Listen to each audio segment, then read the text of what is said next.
We're honored. Inga is arguably one of the top probably 5 CEOs in all of VR. On my team back at Meta, she was a constant topic of conversation. My team was one of the ones that was working with her. And so I always heard the name Shapes XR coming up over and over and over.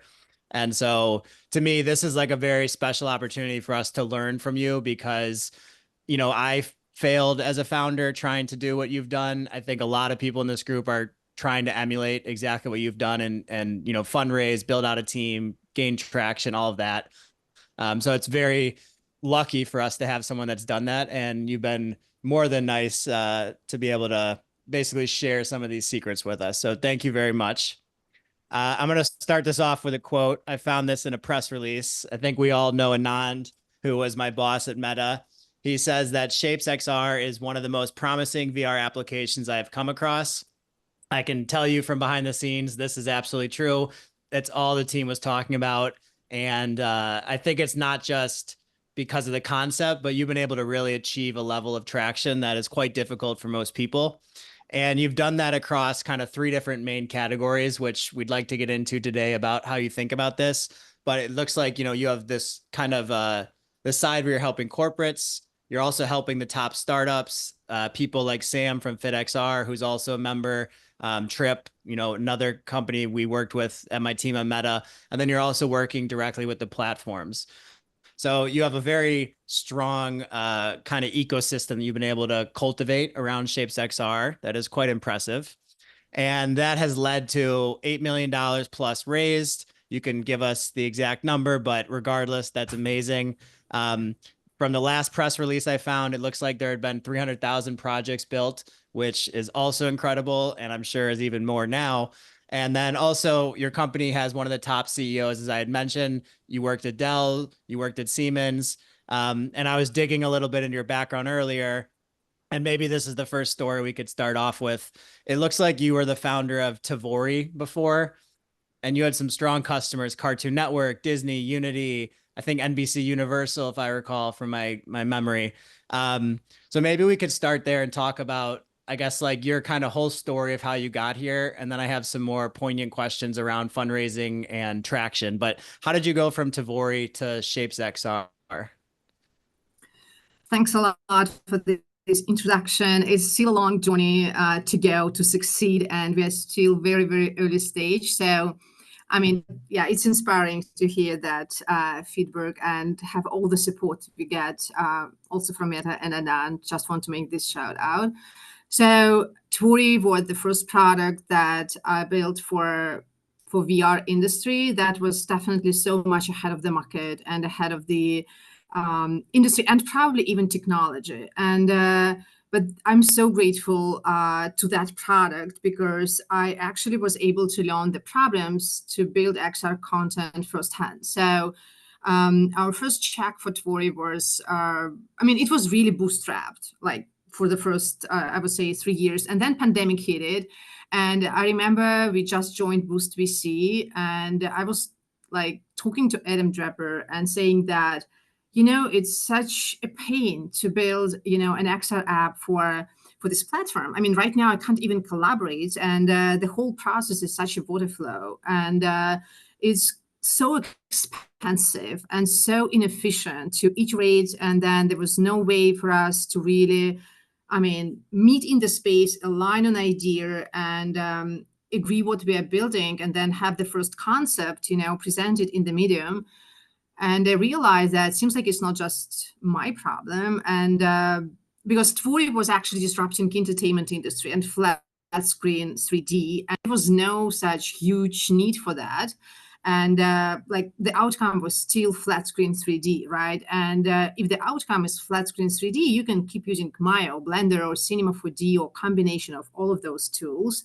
And I realized that, like you mentioned, Unity, and back in the day, it was also Facebook using that product, but they were using that to prototype for XR, even though it was never built for that use case. It was really like animation storytelling tool for very, very traditional, like animatic and previews. So, and then I interviewed around, I think, 50 XR teams while at Boost, and I just proved that pain I have as a product person building an XR app is not just my pain. It's actually the industry pain. And the hardware was already pretty awesome. Quest was already like a proven platform, and the content was still a big issue. The diversity of content, and how fast we can fail or how fast we can succeed. And so that actually brought to the idea of building Shapes XR, which would be a collaborative, ideation and design platform for us, for any XR team building for XR, so that we can meet together and we can have our own PowerPoint, our own Figma, and do that not on the flat screen, but really come up with completely new ideas. So that was the idea behind Shapes. Yeah. And I saw 2 days ago you just launched the Figma integration, it looked like. Yeah. I mean, That's that's the necessity. I mean, if we want to succeed, we have to respect that right now a lot of XR design is happening in Figma, even in companies like Meta, and we might kind of fight that, and we might say like, no, we don't want to see these 2D panels over and over again in XR, right? We want to have magic. We want to have new type of interactions. We want to see something wow and truly spatial. But the reality is such that a lot of XR designers are actually 2D designers. They're Figma designers. And to make them comfortable to really start spending time in a headset, we want to allow them to, like, with no pain, like really magically open their Figma designs in Shapes. And at least to validate the idea in the medium, in mixed reality or in VR. And that's why, this integration is a big deal for us. It's opened the doors for designers who are building for XR, but not really spending any time in a headset, feeling more comfortable in the medium they're building for. So that's why Figma integration is important. And a question on the timeline of that. So you're the founder of Tavori. You've done that a few years. You're generating good revenue, it sounds like. Then you can't, well, okay, your best effort, fine. We can all relate. And so you get to the point where basically you discover this problem that you have. You then go interview other founders and realize, okay, that's a real problem. Now, every founder and basically everybody with that problem is in the XR industry, which is at that time and still today, much smaller than other investable categories. So how did you, I guess, so what year did you raise from Boost VC? And how do you, in your head, kind of frame this as like, okay, maybe it's not $1 billion market today, but this is going to evolve, and what are the bets you take to fulfill that? Yeah, that's actually a great question, because a lot of people were asking me like pivoting but staying in XR and so close. It's like, like there's so many other markets that probably are easy, to pursue. So we got the confirmation from Boost VC, and that was the first time when they were giving $500,000 check. It was Tribe 13, and I think I received an email in December of 2019, and the program started in January 2020. So we all met in San Mateo, and just 3 months later, the coronavirus and this whole pandemic craziness started. And soon enough, I told Adam that I think that we are about to pivot, and he was like, "Wow, cool! I just signed the check." And the check seems like it's going to be spent on pivoting. But it was not that fast, It was more like, I mean, I wanted to make sure that Tavori is, because there were still like thousands of people using that product, and I couldn't afford just, stop doing that. So we still put a lot of efforts, to make it super stable and reliable. And still, like, a lot of people are using that for animation and like still sending emails, even though like it's just like parked, I would say. It was not just XR founders and XR small teams. Those were also like Fortune 2000 company that I was talking to about that problem. And the reason I decided to stay in XR, I mean, and actually one of the advice I have for founders in XR, you have to be obsessed with this technology to build for it. I mean, there is so much skepticism on the market. There is so many investors who do not believe, but they still want to keep an eye, and like talk to you and educate themselves, not to miss an opportunity. there are so many people who do not believe. There are so many just casual audience that does not believe that you yourself have to be absolutely obsessed. Like you have to be addicted to this tech and only believe that this is the future of computing. And for me, this is the case. And when I tried their headset for the first time back in 2015, or yeah, end of like 16, it was like, for me, it was like, yeah, this is the future of everything, the future of how we're going to work, learn, entertain. And I feel so comfortable in a headset and in shapes and in other products. And I'm not that comfortable in front of the flat screen. And for me, this is like such a huge superpower. And I believe in that. And that's why, I mean, the Shapes XR is even more niche than Tvori, I would say, because this is about building apps and products for XR and not just like for flat screen. No, that's really enabling spatial apps, spatial computing era. But I also strongly believe that spatial apps are the future mobile apps, and it will take time.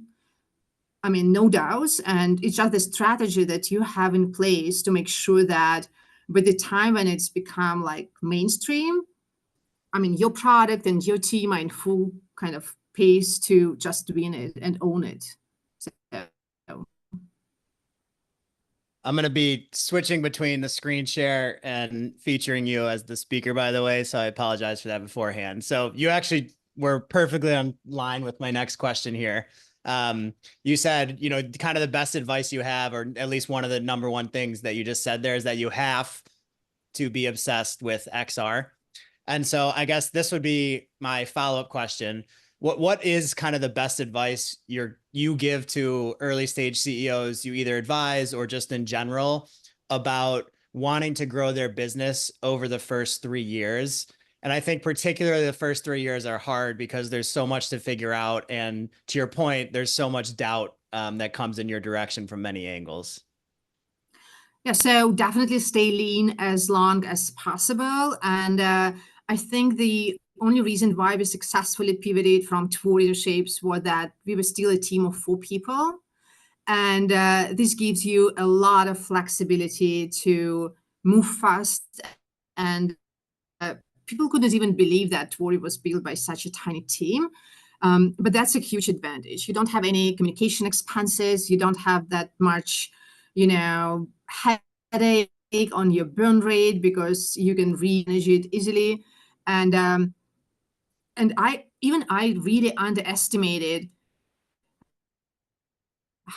how different things are going to be when you scale from 5 people to 10, from 10 to 20, and then you should have processors, and every new hire is not going to be like adding you 200% efficiency anymore. And probably it even slow down you significantly before you get the return on that hire. So that's why, like, especially in XR, if you're still pre-product market fit, make sure that you stay lean and like control your burn rates and runway. And yeah, and try to find, you know, I don't know, like based on your consumer or B2B startup, like in B2B, try to find, you know, clients who just love your product that you can always rely on, whether you're fundraising or you need to like get like revenue. I mean, just like have that community of people who love and appreciate your product and stay close with them and stay lean, yeah, before it's really the time to grow. Can you define stay lean for us? Is that in your head profitable? Is that 18 months of runway? You know, I guess like not everybody has the advantage of capital. How do you think about staying lean, or is there different versions of it in your head? It's like always have plan A, plan B, plan C. So I would say yes, 20 months, 24 months runway is important. And when you're a team of 4 people, probably it's easier to have that one. Always have plan B. Let's say what's happening if it's not the best time to fundraise right now. Then probably you should find a project that can, like with Tvori, for example, like you mentioned, Kazoo Networks.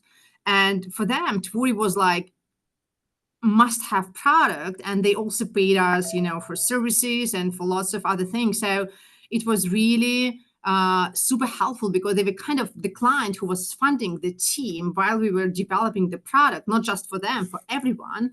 And I mean, like depending on what you are doing, like try to find the ways how you can add cash to the company while it's still like early on. Go for grants and like keep building relations with hardware vendors. I mean, a lot of them, they have those programs.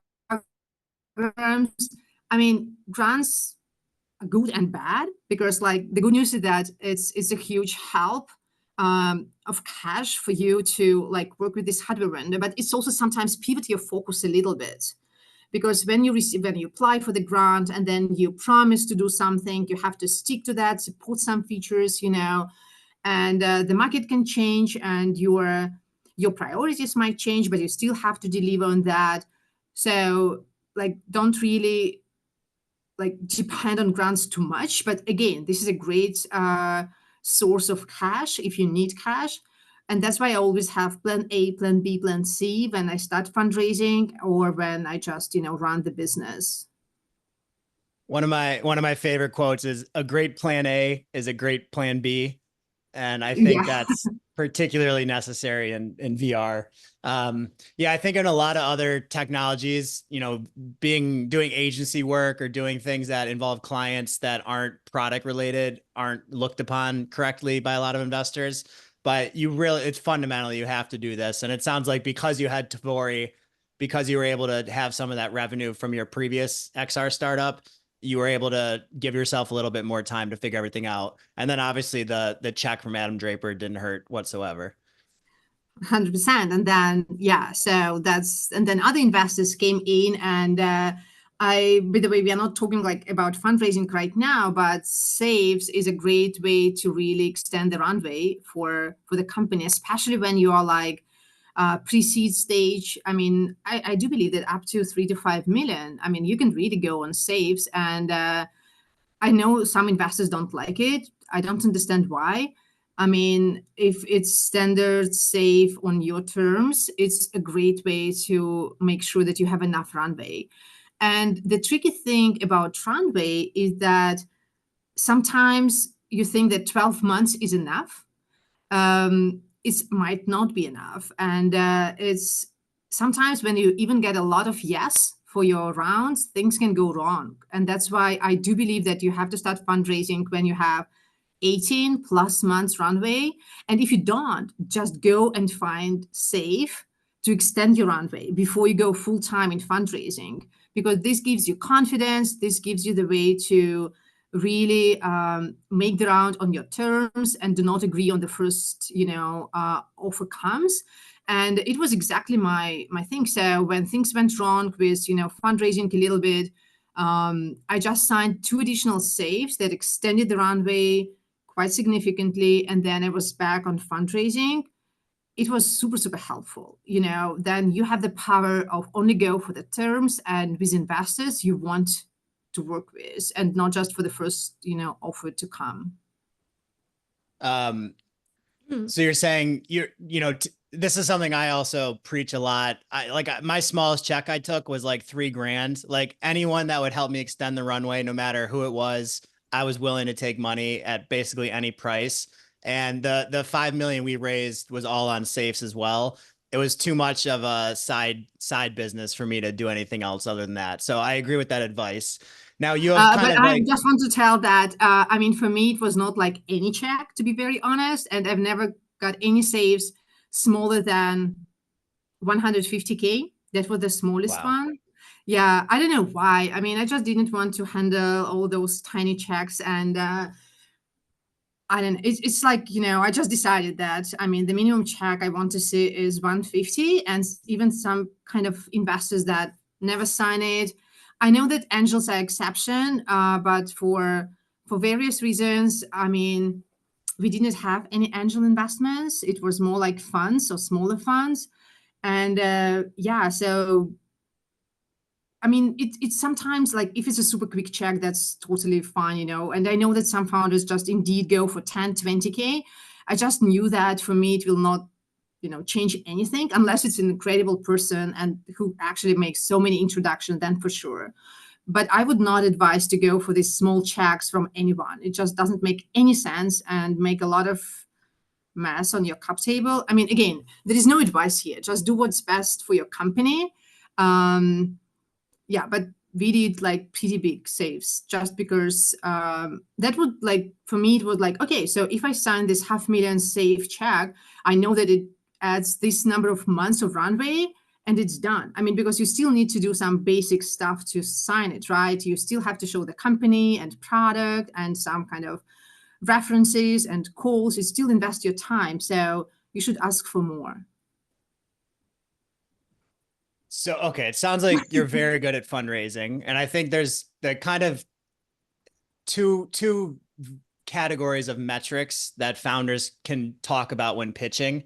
Yeah. Um, there's the, I guess I'd call it before you have traction metrics. And Mm-hmm. so specifically, I'll ask you, what was the pitch to Adam Draper above just the problem you were solving? Was he really impressed with your track record, where you'd worked, the business you had built before that? Like, for someone that hasn't raised capital, can you talk to how you go get that first significant size check from an investor? Yeah. So first of all, I'm the first time founder, and that's okay.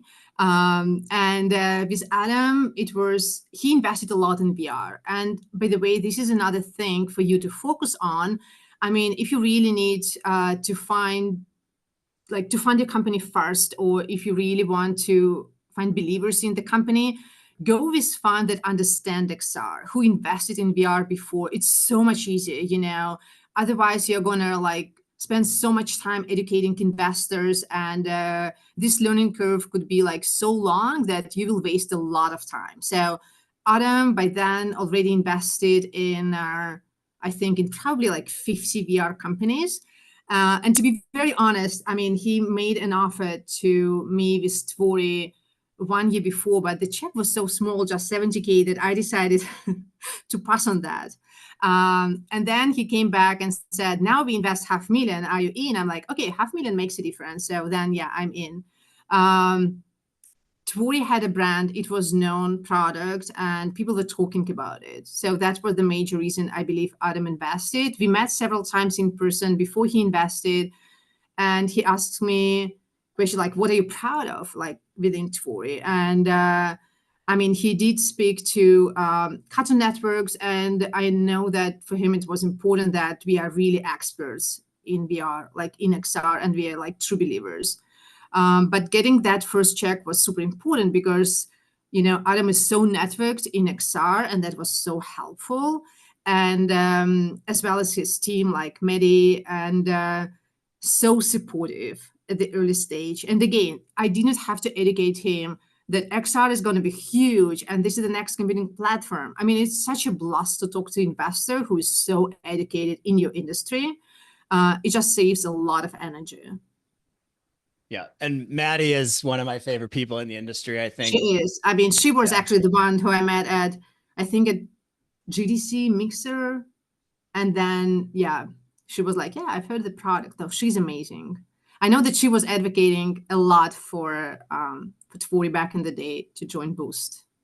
It's interesting your mindset. You say, a year before you took the check for 500K from them, they offered you 70K. And you're like, no. I mean, that's tough to do. Like I said earlier, I was taking 3K checks. I didn't care. Oh, So mm-hmm. what is the Yes. confidence you have? Like, where does that come from your ability to talk to investors, knowing that you're an opportunity and not begging for money, I guess would be a better way to frame that. No, just was, let's say, I was thinking like what I can do with this 70K check that I can't do now without this check. And still, Boost takes kind of, I know that it gives you a lot of value add on top of that, but still, I realize that this money will not give me kind of significant extension to experiment and try different things, and I will be just with this acceleration program spending time instead of building products. So for me it was important that the check I get makes a real difference, so I can hire someone, I can really do some stuff and focus on that. Otherwise it just takes a lot of energy and does not allow me to focus. And we were a small team. I also was like, um planning to relocate back in the day, so yeah, it's not that hard for me to say no. But again, I might be in a position to say like that when it will be like impossible to say no. Um, I just realized that it was not a good deal back in the day, like 70K for that valuation, and also for what I can do with that money. Um, and I decided that I better focus on like working with more clients, and then actually Boost VC changed the program and started to sign like 500,000 checks, which was much better. And also, it was like a little bit crazy. I talked to other founders. Boost was inviting a lot of founders, but when you have 25 people, I don't know how many. To be very, I don't want to be wrong. You can't really pay attention to them. It's like a lot of things happening, and we were so lucky in Tribe 13. We were just, I don't know, 8 to 9 companies probably, and that was like incredible experience. So much better. Yeah, higher touch. Josephine asked in the questions, and this will be the last fundraising one for a little bit, and then I want to move to the customer side. But she said, how do you manage the valuation of your company every time you sign a safe? I Mhm. guess maybe talk through some of the technicals as well as the first few checks you took. How did you go through that process? So Boost VC was the first check when you can't really define the valuation. At least I didn't know that you can, and that's why it was like the way how Boost VC invests, and that was a set valuation, which I did not like. I thought that it was too low, and Boost is still like one of the biggest investors because they came like the first, and I appreciate that. Again, that was amazing. But just 3 months later, I signed a save and tripled the valuation. It was just important for myself to understand, no, no, no, the company definitely is more than that. And I remember when investor was asking me, and that was like, the investor was asking me like, but Boost just invested and now you say the valuation tripled, like what happened during these 2 months? And I said like, but first check is always the most expensive check. So the company was always more expensive than Boosted, but the first check that he took all the risk. And now you join, and during these 2 months, I mean, we released like this and that, and we now have this pipeline of clients. And with every new save, I was evaluating what is the progress from this stage to the next stage. What did we do so that we can kind of grow? It's not that I'm not crazy about like keep increasing the valuation. And right now, to be very honest, I'm like, uh, probably I went too high for the seed, because now, as you know, to go for the next round, I really have to outperform a lot, and it's actually a risky way. I don't really recommend it.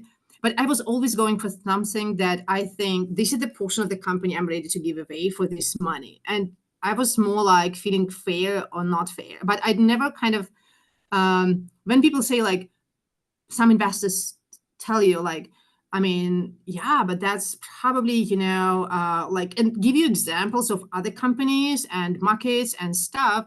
Remember that your company is super unique, and what you build is unique, and like how innovative your product is, and like go for what you feel fair, and then the truth is on your side. But also, to stay kind of reasonable. You talk to various investors, and if the feedback is like, no way, it's like extremely high, then definitely adjust it. If you keep hearing that it's unreasonable, and yeah, so I don't know if I answered that question. There is no formula that allows you. I never did. Like, we've been raising our seed, officially been pre-revenue, even though we did have early revenue, but I was positioning it as pre-revenue, and there was no connection to revenue versus the valuation for the round. But we had incredible user engagement, incredible retention for VR companies, and clients who were like speaking to investors and saying that we need shapes, and like this is infrastructure type of company enabling so many new apps. So that was important, how you structure like the whole process around the attraction. Uh, Josephine said, where is this strength coming from to negotiate with VCs this way as a first time founder? It's really impressive. And I think this is actually like some of the most impressive stuff I'm picking up from you. And this was something I've seen with all the best founders that I've interacted with over the last 10 years. And I also had it with my last business. It's like this unbelievable knowing that you are worth you can ask for whatever you feel you deserve, and like you're worth that. And who's to say yes or no? And so when you say that you took a check and then immediately go ask for a valuation 3 times more, there's a lot of people, 95% of people, I think, are afraid to do that because they basically negotiate with themselves and talk themselves out of that. Um, for example, my last business, the 5 million we raised was pre-revenue. And I somehow spun that into an advantage. I'd be like, yeah, of course we don't need revenue yet. We're doing these things. I was completely delusional, but the confidence what allowed you to fundraise. And it sounds like you have that exact same ability where it comes through in your tone of voice. It comes through in your ability to like make the investor feel like this person is unstoppable and they should get on it no matter what the price is. Is that a fair read? I mean, this is quite fair, but I also have this thing to say to founders that, I mean, I respect investors a lot, but trust me, they also have to deploy their capital. And there are not that many great founders like us, to deploy their capital, to trust these founders, to know that they put their life, like this is a life project for them. And they meet so many awful projects, awful products, people who will like stop doing that with the first obstacle. And just if you believe in yourself that you're not gonna like quit kind of soon enough, trust me, they also have to find great companies, and they also have to do their homework when they come talk to us. They have to do some basic research. And I don't know. I mean, I still have to fundraise. I hope I don't harm myself. But when I talk to investors, and I feel that, I mean, they didn't read about the company enough. They didn't, analyze the market. They don't really understand what XR is, and they come completely unprepared. I mean, I'm not going to even follow up with them. It's actually their job. I mean, it's no, but actually, we allow them to join Yeah. us in this journey, right? And we put all our efforts. We work 24/7. We just put all our energy, our passion, our knowledge. We dedicate our lives to building this company. Why they have to come prepared? They have to educate themselves, and they have to respect our time. And it's kind of really mutual. We kind of check them, and they check ours. We do diligence, they do diligence. So it's both ways. And trust me, again, they also have this challenge to find great founders and deploy their capital. And so that's why I just, yeah, Do think you this do you way. have any exercises that the people in the audience and myself can do to build that confidence? For example, I used to write down all my sacrifices I was making in my life and then like look at that so that I had this Mhm. tone of voice when I talk to investors like, look, I'm doing all this. Like, you want in or out? I got stuff to do. It was Mhm. kind of that mindset. Do you have any exercises? I'm very demanding and disciplined myself, so that's why I expect that. I mean, it doesn't mean that I come unprepared, right? So when I come for investor school, first of all, I mean, I ask them to introduce themselves and the fund, and I ask them about their thesis and if they ever invested in XR, if I could not find that, and what is their kind of vision around the market, and why do they believe in it? Because if they say like, haha, actually, I returned my Apple Vision Pro, I don't believe in it, then the call is over, right? So it's like, you come prepared, having your question, you are happy to share everything you know about your company. And I don't really have that exercise, but sometimes I also feel like cheated or really upset, or I mean, find the friends. You already mentioned Trip and FeedXR, right? I'm the solo founder, and it's actually not that easy. I mean, I can't come to my team and say like, you know, this fundraising is so complicated. It takes so much energy, and I was broken so many nights, and but I can call Sam, the founder of FeedXR, who's actually a paying client of ShapesXR, but he was a couple of steps ahead of us. I mean, he already closed his Series A by then, and I can just like send him a WhatsApp message like, Sam, I need to talk. And then I just talked to investor, and he's so respectful, and it was so ridiculous. And then you talk to another XR founder who understands you, and you can say things you can't say to any other investor or your team member or anyone. I also, you can call Nania, the founder of Trip, who again is a paying client of shapes and exchange some thoughts that we would never share publicly. And I mean, you can get a lot of support from other, you know, founders. Really just find some friends who are a little bit ahead of you, profitable. It's super helpful. And yeah, I see that my network bandwidth is low. I really apologize for that. I don't know what's happening. No worries. We could hear all that. It was just not aligned with your lips, but that was perfect. All right, I have one more question, and then I have a bunch more questions, but I'm going to throw these out because I want Mhm. people to ask you questions directly and interact with you. I think the energy that you're bringing is infectious, and it's something that everybody should leave here feeling. This tone of voice. So my last question, and then everyone, please raise your hands, and I'll call on you so you can ask your questions directly. Can you talk about how you got your first 25 customers? Um, and I guess like what have you learned over the years about why customers pay you for your product, and how did that evolve through those first 25? But Yeah. specifically, what tactics did you use? So Shapes is a freemium model, meaning that we have a free product on MetaQuest store, and our first clients came just organically. Like Sam from FeedXR, his team started to use Shapes XR, and then he reached out to me himself. We met at AWE, and he started to pay.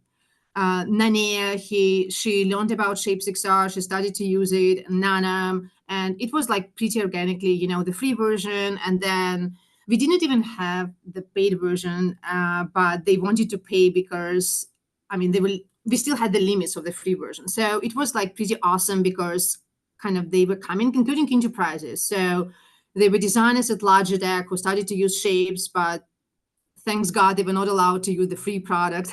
So they came to pay, and others. So it was like building the product that solves the problem, and that was the free product on MetaQuest store.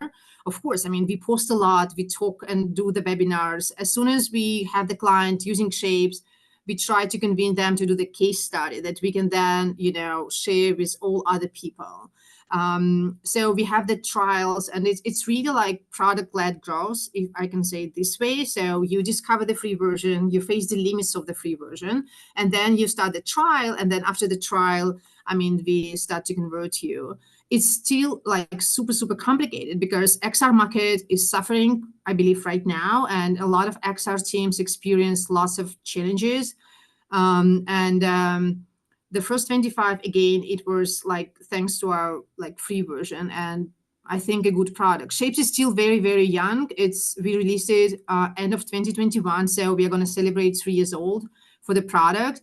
And for designing productivity platform is not a lot. Like it took Figma 6 years to make their first 1 million. They could afford it. The market was so different, and they could just grow without revenue and then monetize on the value. With shapes, we don't have that luxury, and we have to monetize even though the product is not there yet. It's still early days. We're still missing some important features. We're still building product, but we have to sell it and monetize even though it's like early days. I have this image up on the screen share, and anyone after this call, I highly recommend you go look at the Shapes website and kind of go through the process as a potential customer.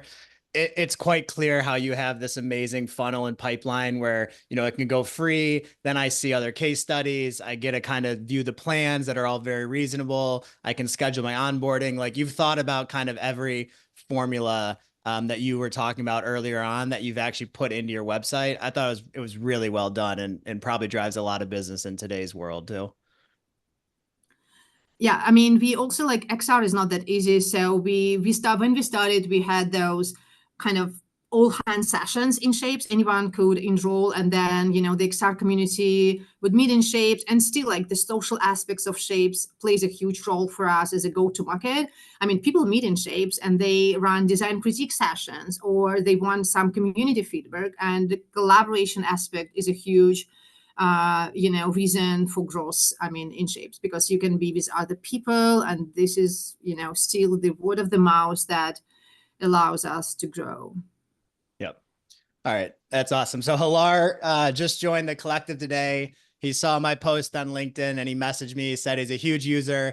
you're his favorite product. And so, Hilar, please, if you could unmute yourself and ask your question.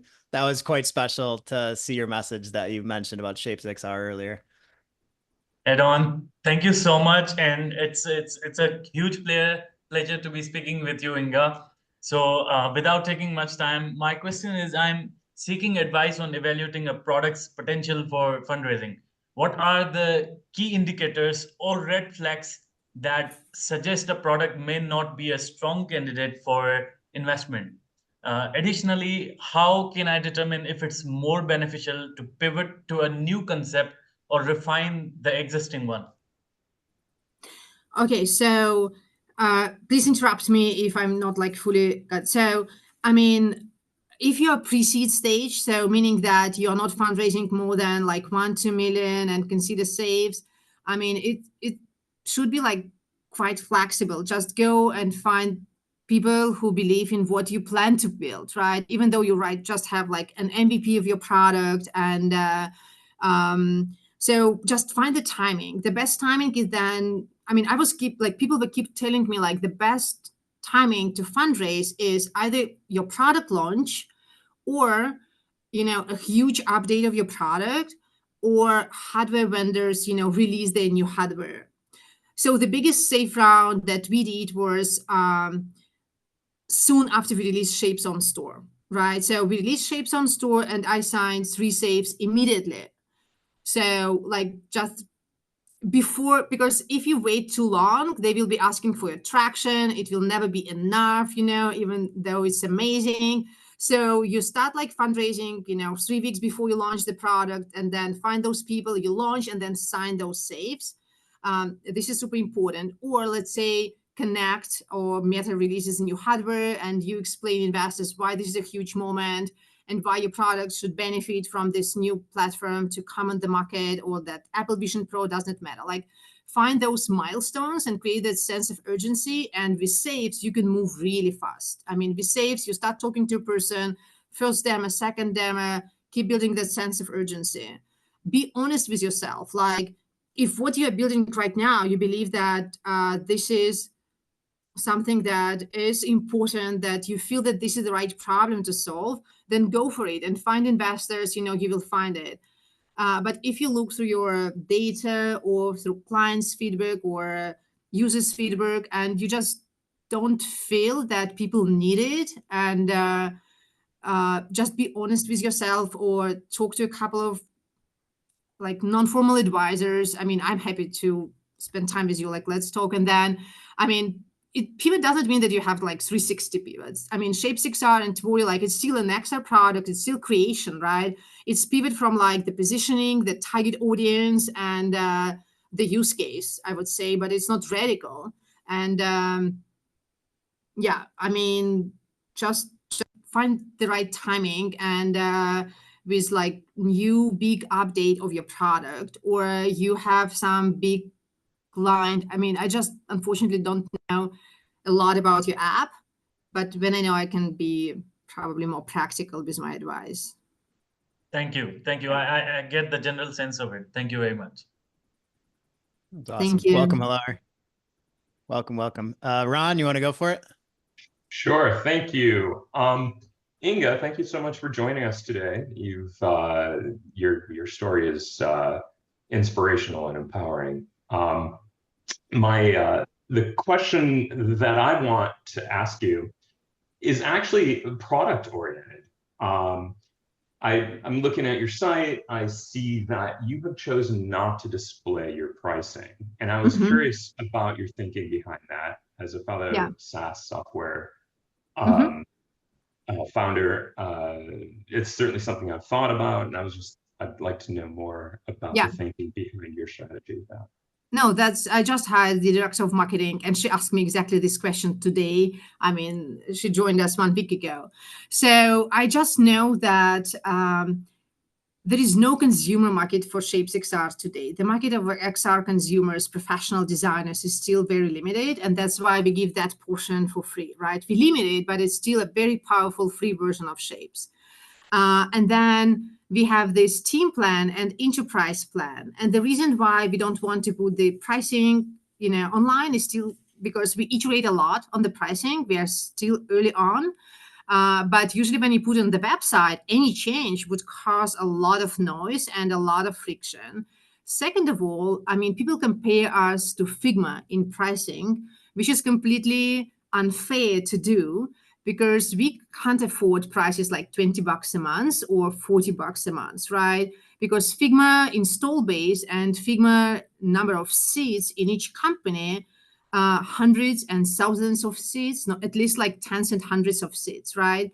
In XR, we don't have that scale, and the number of seats is definitely much smaller than compared to Figma, for example, and thus it's more expensive. So it's not like apple-to-apple comparison. So when you go public with your pricing on the website, it means that you are super confident. It's already like industry standard for the pricing. In design, they would compare you to Figma, or they would compare you to Notion, and you just can't afford those prices in B2B XR. The number of companies is smaller, the number of seats is much smaller, the product is much more innovative, and that's why sometimes we also, let's say we have this team plan, but teams are different. There is a tiny startup like Piano Vision is a team of 3 people when they started to use shapes, right? Or Custermania or Pencil, like, and then we have definitely like very, very special prices for these teams, versus there are some studios like big companies and they still have experiment and like few number of people. If you look at our kind of company that's close to shapes like Gravity Sketch, which is definitely like already 8-year-old product and enterprise, and they do a lot of business, they also don't show their prices publicly. And again, there is the reason for that. Only when you are ready, only when you do not plan to change them significantly, or you only plan to decrease them, then post it publicly. And we also want to talk to people. We want them to reach out and ask, and then we have discovery call. We learn about use case, and we learn a lot. So we still want to talk to every team that is using Shapes XR because it helps us to build the product. Awesome. Thank you. Really awesome. Yep. Gregor, you want to go for it? Thank you, Inga. That Yes. was awesome answer. First of all, Inga, again, thanks for your clear passion and communicating that to us. It is truly inspirational, and your confidence in your raises. It's great. My question is, in the lean times at the start, when you're a team of 4, moving to a team of 10, obviously one of the ways to do that is to work remote and to not have to pay, rent for an office. Did you start remote? And if so, how did you select your team? Was it people you'd worked with before? And how did you coordinate efforts across that? Yeah, so great question. I mean, initially when we started, we were kind of trying to have a tiny, ugly room, that we could call office. But then, we moved to different places. And then I was in San Mateo at Boost VC, and it all started remote even pre-pandemic. So, and as soon as we started to be remote, I decided to build a very strong writing culture. And writing culture means that we have to document everything. So we kind of, right now, we are also remote. So in US, I mean, we don't have any office. I'm in Palo Alto. I have 2 people in New York. I have in Texas, in Missouri, and it's one time zone. And then we have development in Europe, and several designers also in Europe and Spain, right? So it's all kind of remote team, and we have different time zones. So we use Shapes XR for any design reviews. So you can, for asynchronous. So they design something, they record their holo note, and then I wake up, I play the holo note, I know everything. And then we are like really try to be agile. We are agile. We have those sprints and very kind of serious about those design sprints and development sprints. We use Jira for development and design kind of track. We use Notion as our wiki and our database, and I really force them to document everything. So any new person who joins us, I send to Notion and to Shapes, right? Because all our prototypes, all our roadmap lives in Shapes, because again, we design Shapes in Shapes. We don't design it in anywhere else. So That's why we just send them to Shapes to kind of check our roadmap as spaces. Also Notion to learn about company and like more about product and marketing. It's all documented.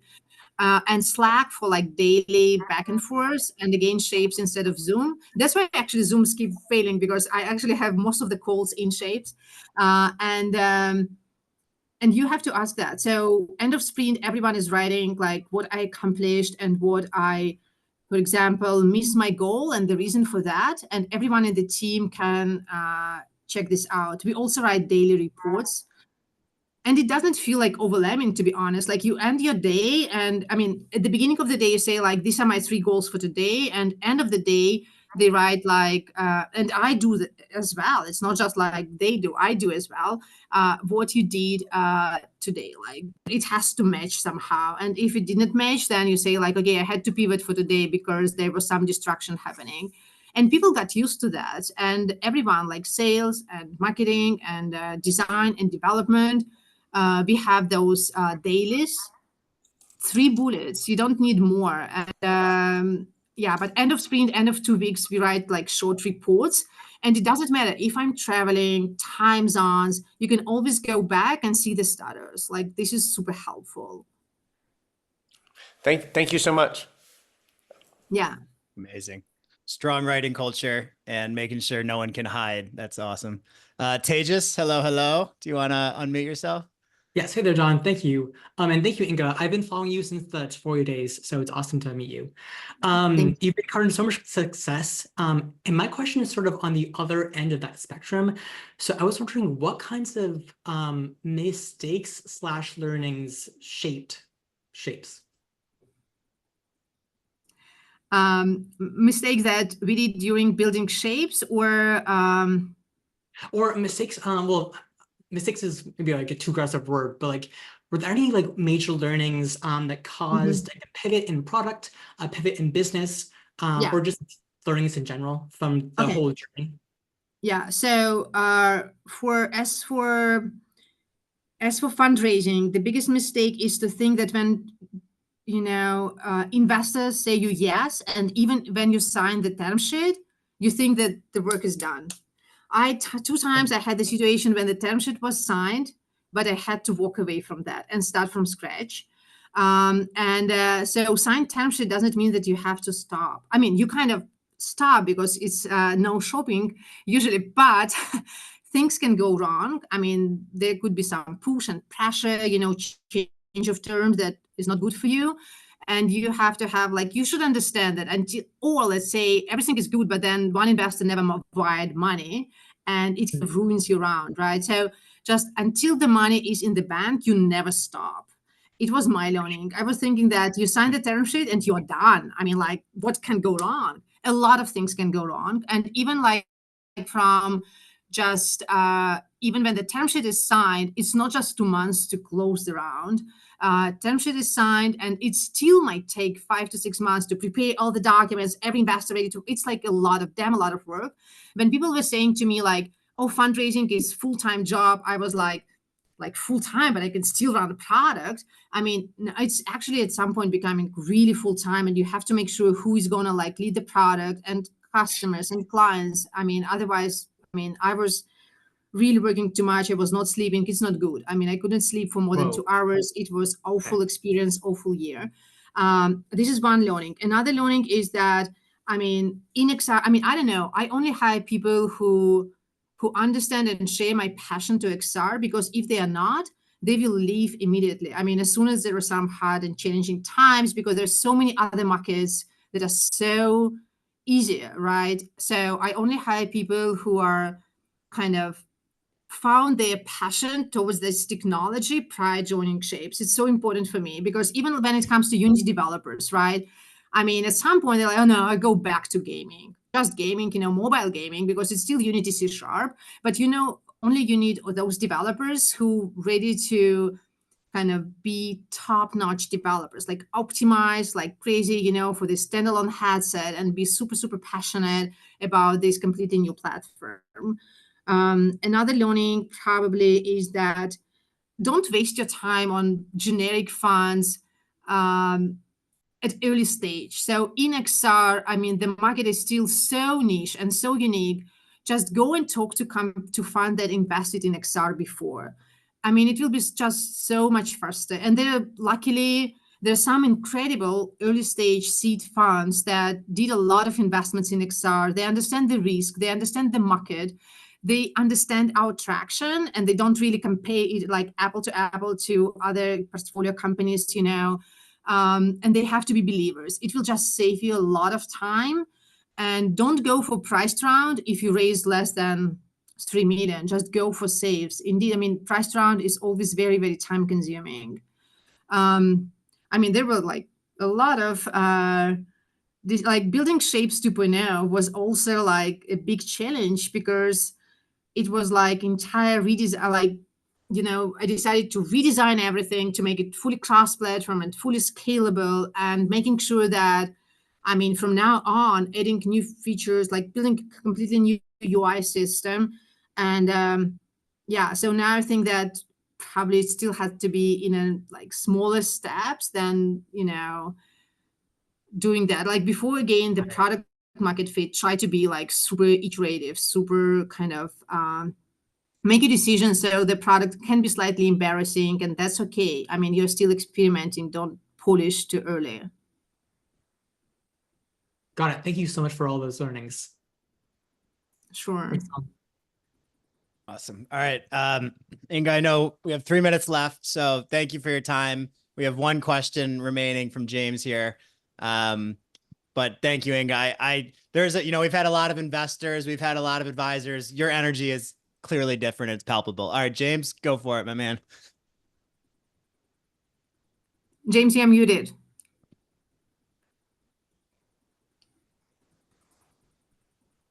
Hello? There you Yeah. go. All right, sorry about that. Thank you so much for speaking with us, by the way. I had 2 questions, but I'll just ask one of them, and I'll try to make it quick.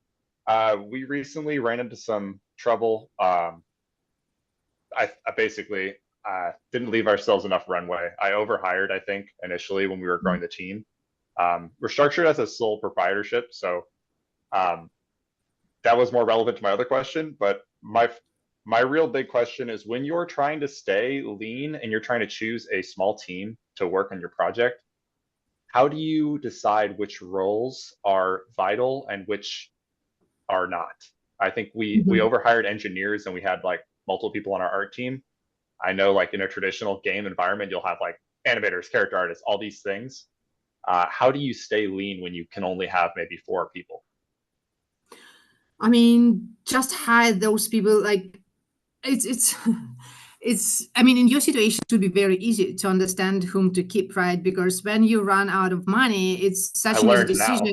You know, like, I can do this, and they're like, the product, I mean, I can do this and that, but unfortunately I can't do that, so I need this person because I just don't know how to do that. And that's for sure. Like, again, as I said, like, I mean, only now I realize that I have to hire a product person, and as a CEO, I just can't play the product role anymore, and coordinating like design and development, even being in different time zone, and it's actually now starts to impact our sales, right? And that's why I realized, no, I really have to focus on sales and stop doing product, even though it's my passion, it gives me energy. So just, it's always super, super hard to kind of, especially when you had a bigger team, to shrink it and go like down to, but I've met so many founders who were scared about that. But when they actually ended up to go back to like 5 people in gaming, you still need a developer, right? And probably just one credible tech artist. I mean, and like one 3D animator. Yeah, I mean, small teams can do really like miracles, but you also need people who have that attitude and understand that, yeah, you have to go through like hard times, and they are ready to do that, because there are some incredible people, but just it's not the right time in their life. They can't really dedicate them in full because, I don't know, they have a newborn. I mean, full to say that, but I mean, like, you have also to find people who are ready right now to commit themselves in full to help you survive through this moment, and that you feel can give you some energy back, because you as a founder, you also need the team who believe in you and who can really support you and say like, come on, guy, I mean, like with 2.0, I came to our development team in Europe. So, and like before releasing, we were really like doing that overnight because we wanted to show that at AWE, like we were staying every night, even though we are like not fresh grads anymore for quite some time already. But it's super, super important. It's very, very hard. I mean, try to find some safe check and then be very honest with investors and say like, yes, I made probably this mistake, like overhiring because I wanted, like the market was different. The market was different even 6 months ago. And then be kind of pretty transparent and ask to support in your vision. And you will be surprised when you really need their support. And they actually don't be shy sharing, like being vulnerable and sometimes saying like, yeah, so now I know what I want to do. And that was a great lesson. I just need this funding to get to this milestone. And I'm sure like there's some investors who just want to be helpful. They don't want to compete with a crowd of other investors, and they just invest in great founders and people. Thank you so much. That was great advice. I appreciate it. Awesome. Thank you. That was incredibly motivating for all of us. Inga, I don't want I to see take up. Tom here, like from Tribe. Yeah, I want him to become a client of Shape. So Yeah, Tom. I mean, We're totally are we gonna close to back that, Tom? When can we I'm close just the deal? negotiating. What can I do to close this deal this month? We're actually coming back. I actually have my hand raised. Coming back to being a little overstretched. Part of the reason we're not spending money on random new things at the moment is because all of our projections on how much we were going to sell through the MetaQuest store are currently being eaten by the fact that like Quest 2 is sold out and the market's a little slow. We're just being a little bit cautious prior to the next Quest, which may or may not be coming in Q4 coming out. But yeah, it's to the point someone raised before about overhiring. We sometimes you hire for a specific scenario and then you find out that your actual scenario is markedly different. But yeah, so we're just being a bit cautious. But I had a question for you, which was, you've done really well raising money. How do you see like the next round of funding, given where the market currently is? When do you think is a good time to raise your next round?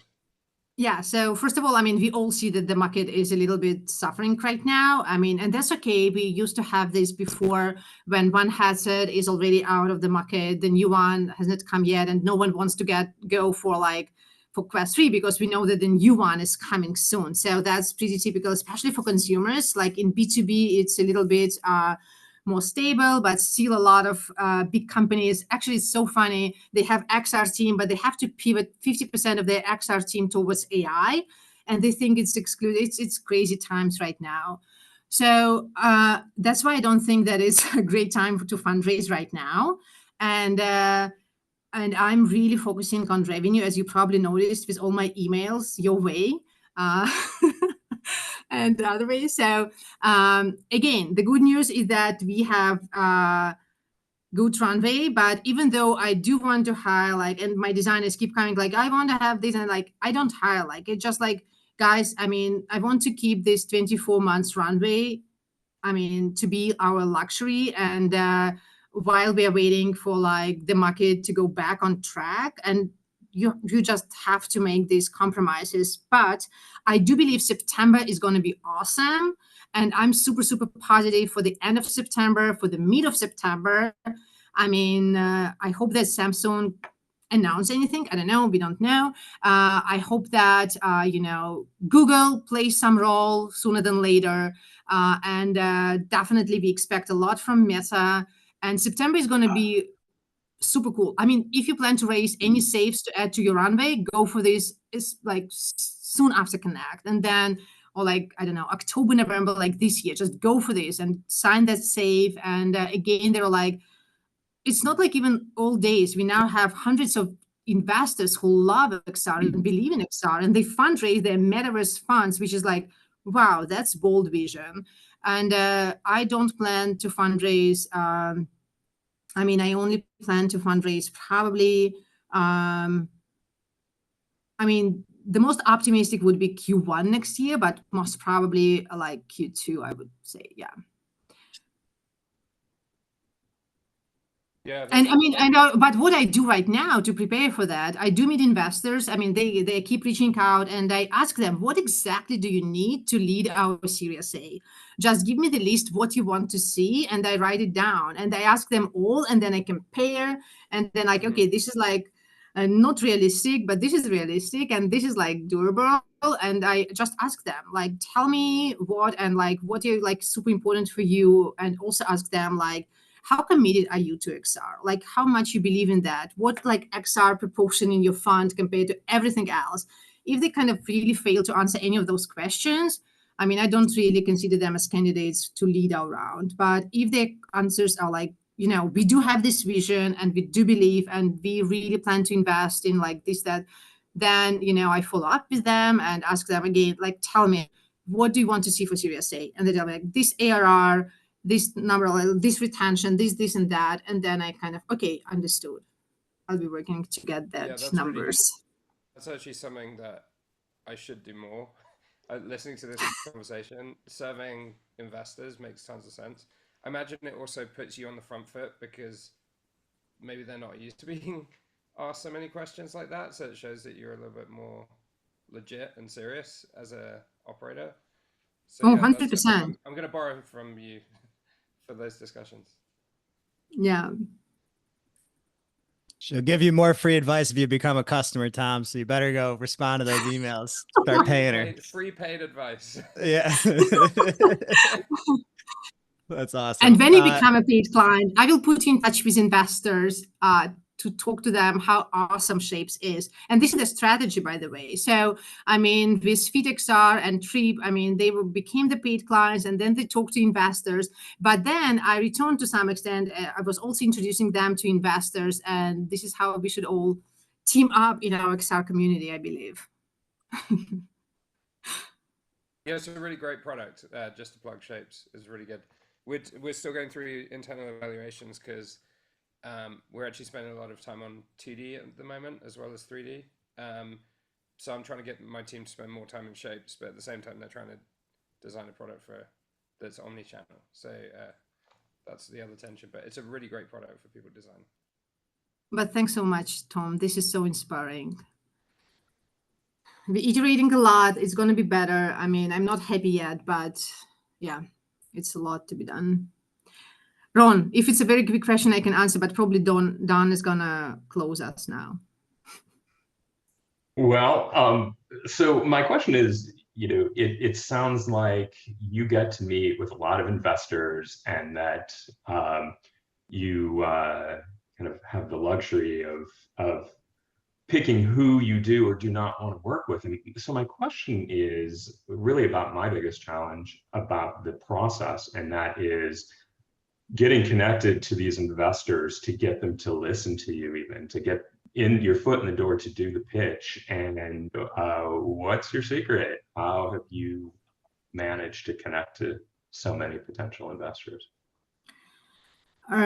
Yeah, thanks a lot. I mean, definitely not to that many investors. When I was listening to Don the other day, I don't have like, no, I mean, I didn't have like thousands of meetings or like several hundreds of meetings. Again, I really structure that. I mean, I have this much energy and I only want to talk to investors that I know who might invest. Because I mean, I also have investors that I don't think that we are a good fit for them too early. And I don't plan to waste my time. I know that we are just too early. And even though like index capitalists keep reaching out and, you know, some other very big funds, I have one conf call with them, but I know that we are early for them and they're kind of will never invest. I mean, that was at least, you know, with pre-seed. So product is my answer. So like we are building the product and a lot of times it helps because I mean, some other XR teams are using Shapes and they reference Shapes to investors and they reach out to us. This is super helpful. Like the reason how I met some investors was because, I mean, other founders, they invite investors in Shapes to pitch their idea. And then investor reach out today, I was in your product because the founder was showing me the prototype. And it's really, it's not because, I mean, Okay, so I believe that if you are in XR, just ask for introduction. So I had that luxury that I didn't do that much cold outreach, to be very honest, when I was just spamming investors. The luxury was that, I mean, introductions were coming from our early investors, like sometimes Boost VC or WXR. I mean, they all invest in XR, they all know each other. And ask some founder to try your product and then make an introduction to other funds. And it's super, super helpful. I believe that most of the investors who invested in Shapes, it was never that I actually cold outreach to them. But again, we have investors who are very, very XR focused. We don't have that many generic funds right now, but this is going to change. And I might have a lot of problems and challenges when I start to fundraise Series A, because then I have to go to much bigger funds and more generic funds and educate them and reach out to them. But still, I will go for introductions. Sometimes I go to Meta and ask Anandas that we already like, could you make an introduction? And usually people are so open to make an introduction. Or I would go to Sam from FeedXR because he already closed his series and like, don't you mind introducing me to your investors? And he would do like, and those investors might like, we don't really invest in B2B products, but I know that guy who loves B2B. It's usually like one by one, you get that introduction, not immediately like straightforward. I would reach out to another XR founder and say like, I'm building Shapes XR and this product is doing this and that. Don't you mind introduce me to your investors? Or like, I would love to show you the demo. So this is how it works. So just, you need to have the network. And again, in XR, the good news, I think we have a very supportive community. And I mean, a lot of founders I reached out, they were happy to introduce me to the investors. Or you still probably sometimes have to show and explain your product to them. But once it happened, they would be open to do that. I do that all the time. I mean, sometimes I don't have time really, but if I like the product, because again, investors also like spend a lot of energy to find great projects. And usually they so much appreciate that someone introduced them to a founder who built something, because they have to spend a lot of money to scouting those projects, to find them, to go to conferences, to introduce their fund. So it's both sides win-win. And that's why they are grateful when I introduce them to some projects. And yeah, so rely on XR community, reach out to other founders, make friends, and ask for introductions. But I know, let's say, like Geek Ventures, one of our investors, New York-based fund, they say and claim that they reply to every cold inquiry coming through their website. And I'm sure that a lot of pre-seed and seed investors do that. It's just like how to shrink your sales cycle to make it faster. I'm also keep thinking how to make your fundraising process, like to speed it up. And to speed it up, you really need introductions, because warm introductions really help to immediately get attention.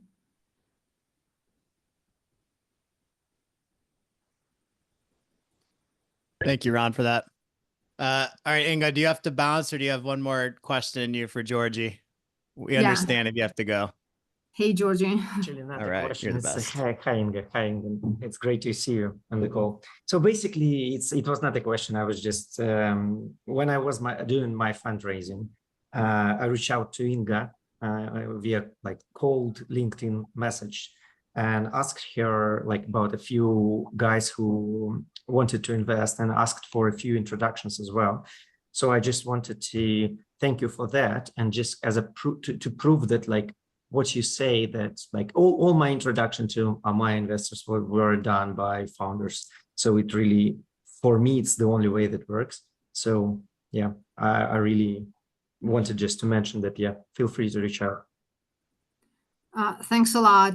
And if you reach out to me on LinkedIn and I did not reply immediately, I apologize for that, because sometimes I'm traveling, sometimes I'm like really overwhelmed, but then send me an email And then usually I at least try to reply and to other founders and like follow up and just get those intros. You need introductions.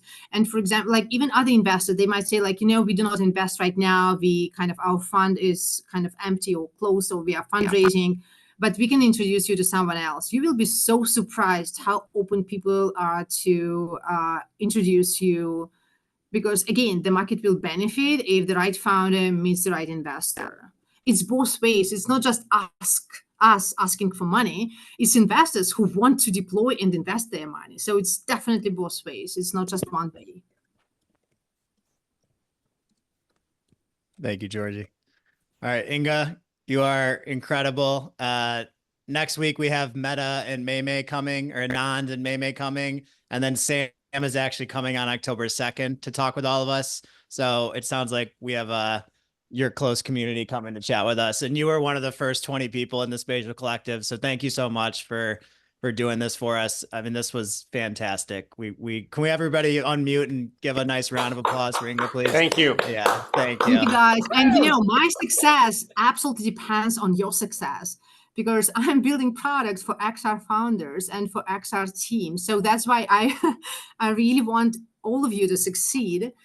So yeah, let's do it together. Let's make this industry to happen. Thank you so much, Inga. It's awesome. Thank you. Yes, thank you. Thank you so much. Thank you. All right, everybody. That was amazing. Really amazing. I feel like you can sense her energy of why she's such a good fundraiser. Did everybody else picked up on that? Like, that was pretty obvious that she's the bee's knees, and if an investor doesn't see it, get the heck out of my Zoom call and who's the next person up? That was the energy I got from her tone of voice. It was kind of the opposite from the last call we had last week. Or 2 weeks ago. Lightspeed. Yeah. Yeah, they were well, I think she kind of touched on that actually in the end there. She said she does a really good job of preserving energy and filtering for these investors. By the way, Meta's next week. I'm putting the RSVP in the chat, so before you leave, RSVP. But she talked about like she would never go pitch Lightspeed. It doesn't sound like, or maybe she'll be forced to at this round, but it sounds like she was pretty confident, that she could find believers, and so that's kind of her big filter. Maybe now that they put this call out for startups for their Game Changers program, that she would feel differently about that.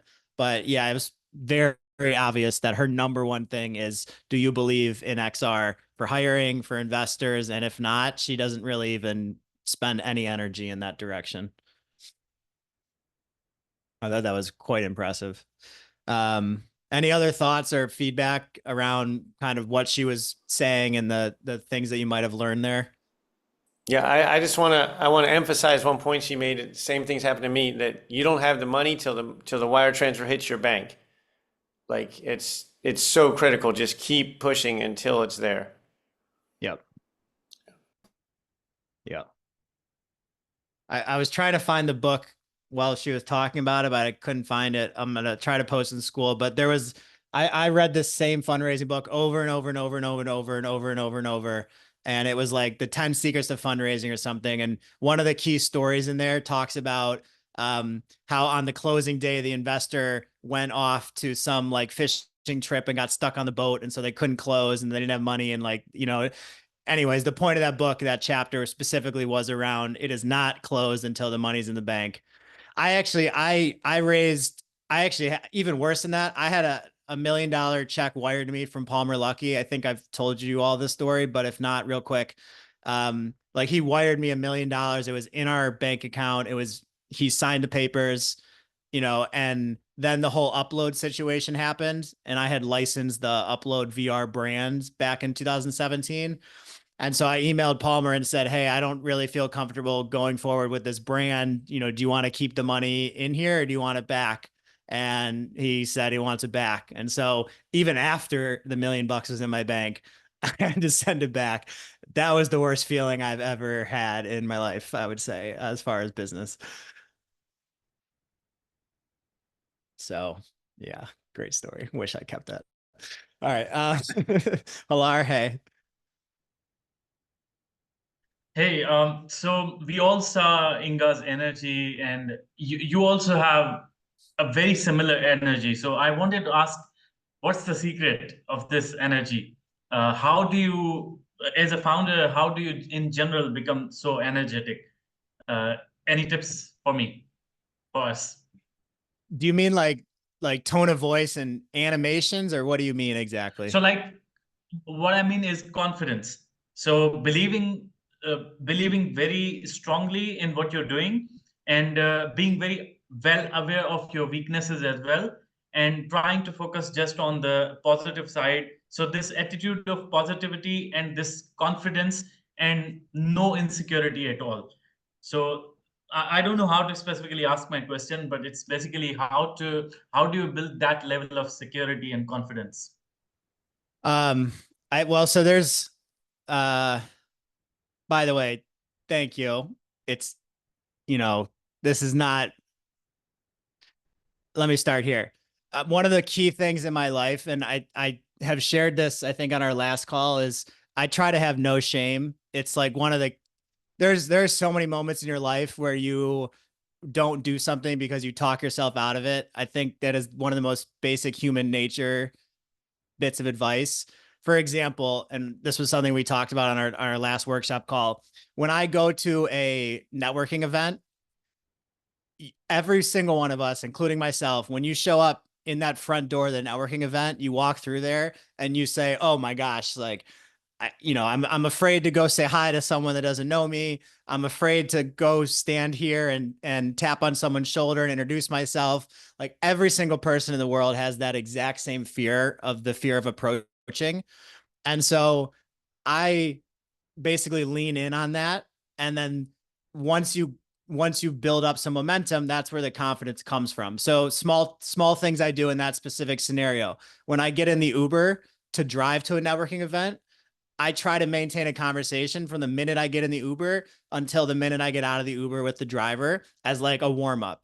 As soon as I get out of the car, a rule, the first person I see, no matter who it is, left, right, up, down, I have to say hi to them.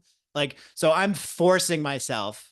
I'm very self-conscious about that stuff. I'm forcing myself to go through and break through those walls. And so I think you probably do the, I mean, I did the same thing with investors.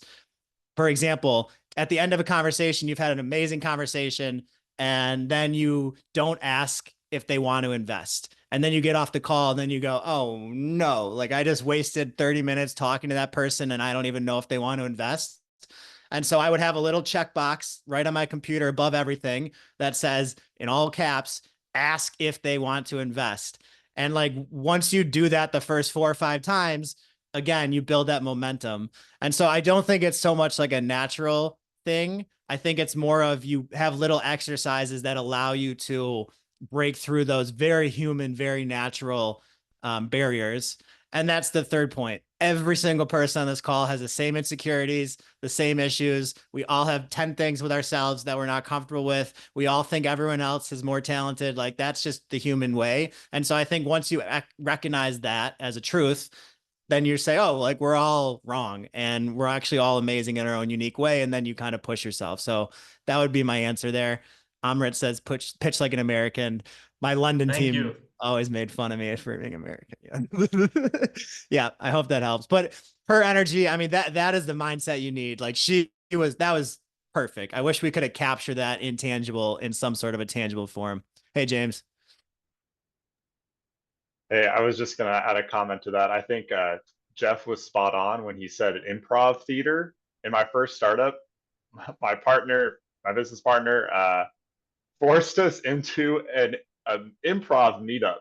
It's literally like a local improv group where it's for founders, for people specifically for this. And it was super weird and super awkward, but honestly, extremely helpful. And it is theatrics. I think a huge part of pitching is theatrics. You have to be a character. You have to be your number one, like, fan to really make the sale. So she talked about Adam Draper was her first 500 grand check. His dad, Tim Draper, when I did his program, that was one of the things he forced us all to do was improv. And we had to go through that yes and exercise. Yeah, that's a and good so one. for anyone, yeah, anyone that doesn't know it, it's like you have to say yes and the word no does not exist. And so that allows you to go down these crazy rabbit holes. Really, but I agree. I think improv's an amazing point, James. That's a great thought. One thing here, let me share my screen real quick. So this is something I talked about on our other workshop. I've been doing this for a year now, and it's amazing. I'll share a template in the chat right now as well if you want to please copy and paste it. But I started doing monthly board meetings with myself about a year ago, and this is the template, so these aren't my stuff, but it's amazing. So like you get in here, you write basically your company values, aka my values. So this is actually, I think, my first pass at it, but like literally my number 4 value is no shame. And I revisit this on the 25th or 26th of every month and update it with my current beliefs. It goes around 1-year plan, 90-day plan, the opportunities. This doesn't need to be business. It can be about kind of anything in your life.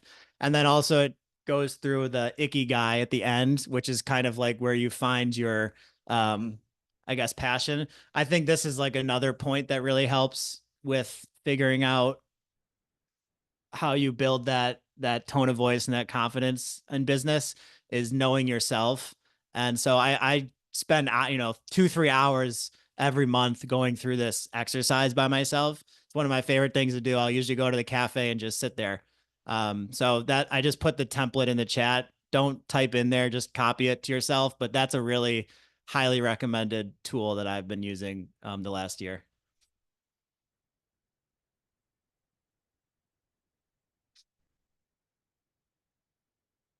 All right, so the next event, we have 2 minutes left. The next one is Meta, next Wednesday. RSVP if you have not yet, back in school. Or here is the link again if you didn't see it earlier. That's going to be with May, who was the person who had my same job at Meta. She is amazing. And Anand, who was our boss. So they're the ones that are responsible for the Lifestyle Accelerator. And then also Oculus Connect is upcoming at the end of this month. So let's try to have a good showing for that and come with some questions about the general XR industry. That one I think will be really focused around like what Meta is looking for from an investment standpoint. And so come with questions specific to your startup. There's some people that have messaged me that said they have a meeting with the Meta team around this Lifestyle Accelerator program already. And if you haven't applied, you should definitely go apply beforehand. And hopefully some of us can get through. And then that meeting on Wednesday is very helpful to understand how you would prepare for that first meeting with them to get that check. So definitely go apply for the Meta Lifestyle Accelerator or any of their programs for grants, and then come with questions next Wednesday to chat with those two. All right. Any last thoughts or anything? Amazing. Thanks, Don. Yep. Thanks, everybody. That wasn't me. That was all Inga. She's in school, by the way. If you want to like tag her in a post, I'll post the recording, but please say thank you. That was really nice of her. She also stayed 15 minutes later. I know she's busy, so that was amazing. All right. Have an amazing day. Good luck, everybody. Yep. See you in school. See ya. Download the school app, FYI. Bye.